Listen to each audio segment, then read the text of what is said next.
Hi everyone, and welcome back to the channel. If you are tired of this mess, if you are constantly fighting with the wired CarPlay or Android Auto, or if you simply want a cleaner, faster digital life on the road, then you know the solution is a wireless adapter. But not all adapters are created equal. Today, we are diving deep into the Hausee 2-in-1 wireless adapter. We are not just reading the box, we are breaking down the science behind the lightning fast connectivity, the signal stability, and the thermodynamics of its new compact design. Can this mini device truly deliver a stable zero delay experience? Let's find out. First, let's look at the core specifications because this is where the Halsey sets itself apart. The connectivity thread Wi-Fi 5.8 GHz. This is crucial unlike older adapters that operate on the congested 2.8 GHz band. The 5.8 GHz frequency is less prone to interference from other wireless signal in your car or surrounding environment. It allows for a higher data transfer rate, which is the essential pipeline for high fidelity audio, detailed map, and responsive touch controls. The claim is 3 times faster transmission speeds. That's direct benefit of the wider bandwidth available at 5.8 GHz.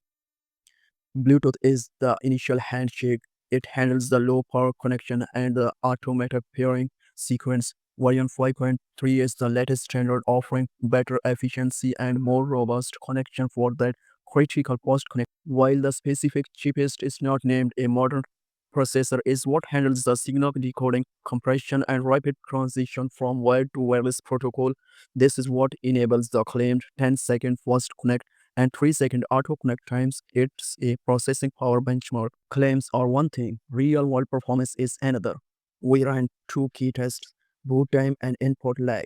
From the moment the car starts and the head unit powers on, the adapter needs to initialize, find the phone via Bluetooth, and switch the connection over to the high speed 5.8 GHz Wi Fi link.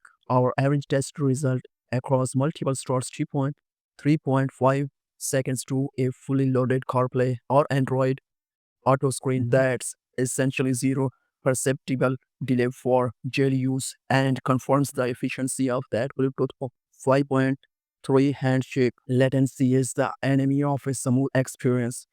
A high latency connection makes using the touchscreen feel sluggish and dangerous.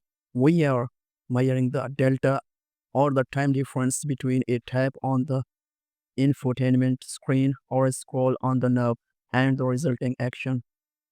Using a high-speed camera, we measured the average input to display delay to be approximately 80 to 120 milliseconds, which is firmly in the no delay perception zone for a wireless system. The high-speed 5.8 GHz Wi-Fi is clearly maintaining a sufficient data stream to prevent buffering and lag, which is critical for real-time navigation. This is a segment for the true tech enthusiast. Heat kills electronics, pushing that much data through a cheapest generates heat, and excessive heat leads to performance throttling and hardware failure, which is not just a design choice. It's a passive thermal management system.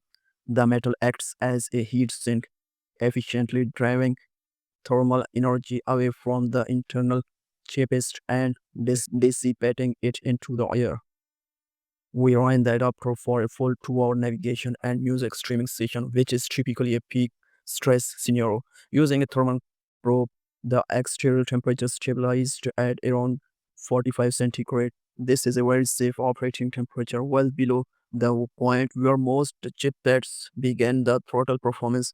This design choice correctly addresses a common failure point in all plastic adapters and protects your car's USB port from overheating damage. Compatibility is the final hurdle. This is 2-in-1 adapter, meaning it converts the wired functionality of both CarPlay and Android Auto into a wireless signal. Your car must support wired CarPlay or wired Android Auto from the factory. If you have that, you are good. It's generally plug and play. Plug the adapter into your car USB, wait for initial screen prompt on your phone, go to your Bluetooth settings, and pair with the device named Hausee. The system will transition the signal to the dedicated 5.8 GHz Wi-Fi link done. The inclusion of both USB-A and USB-C extension cables is a small but critical touch, ensuring compatibility with the increasing number of newer vehicles that only have USB-C ports, no extra dongles needed. So, is the Hausee 2-in-1 the best choice?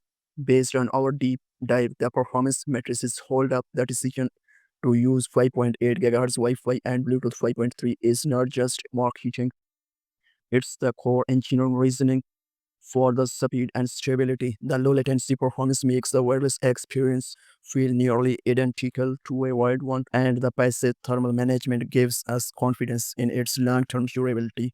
If you want a truly set it and forget it wireless solution that prioritizes speed, stability, and durability, the Hausee is a strong recommendation. It's a clean, efficient upgrade for any modern vehicle with wide functionality. We will have a link to the adapter in the description below. Let me know what you think in the comments. Have you used a wireless adapter? What was your experience? Like, subscribe, and hit that bell for more deep dive tech reviews. We will see you in the next one.